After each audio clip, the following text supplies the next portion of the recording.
পিরানে পীর হল চারজন, যারা সকল অলিদের সর্দার ও গাউসুল আজম।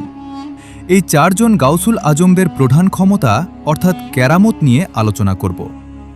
যুগে যুগে মানবজাতির জন্য মহান রাব্বুল আলামিন নবী রাসূল পাঠিয়েছেন, মানুষ যাতে সঠিক সুন্দরভাবে জীবন তৈরি করতে পারে ও এবাদাত বন্দেগী করে মাওলাকে রাজি খুশি করতে পারে। যখন নবুয়তের যুগ ছিল তখন নবী রাসূল পাঠিয়েছেন। এখন নবুয়তের রাস্তা বন্ধ হয়ে গেছে, এখন হলো বেলায়তের যুগ।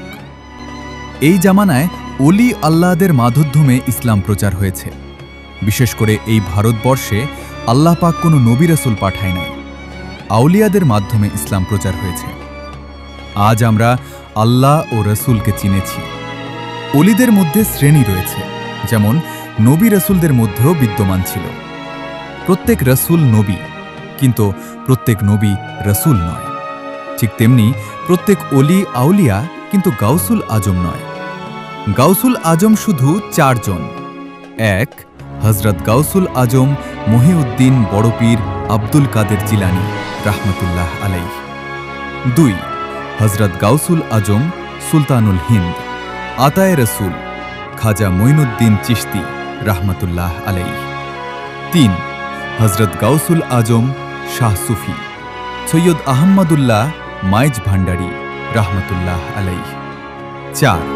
হযরত গাউসুল আজম মাওলানা সৈয়দ গুলামুর রহমান মাইজ ভান্ডারী প্রকাশ বাবা ভান্ডারী কেবলা কাবা। এই চারজন ব্যতীত কোনো গাউসুল আজম হতে পারে না।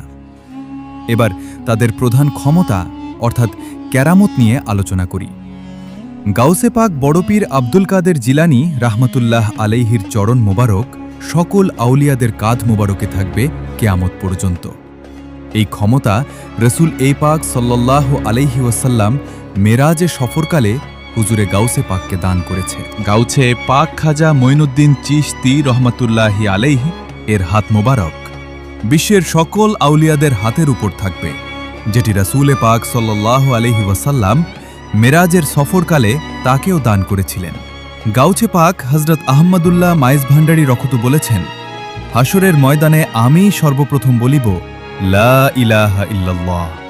এছাড়া রসুল পাক সাল্লাল্লাহু আলাইহি ওয়ার 2টা নূরের টুপি ছিল, যার একটি পেয়েছে বড় পীর আব্দুল কাদের জিলানী ও আরেকটি হযরত আহমদুল্লাহ বাবাজান।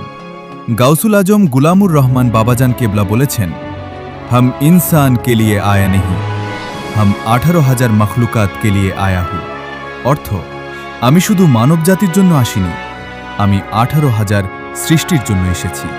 এছাড়া বাবা ভান্ডারী কেবলা কাবা হযরত ইউসুফ আলাইহিসসালাম রূপ লাবণ্য নিয়ে এই ধরাধামে এসেছেন, এজন্য তিনি ইউসুফে সানি। বাবা ভান্ডারী কেবলা কাবা আরও বলেছেন, স্রষ্টার সমস্ত গুণ আমার মাঝে আছে, তাই তো আমি প্রকৃতির মতো শান্ত ও নীরব।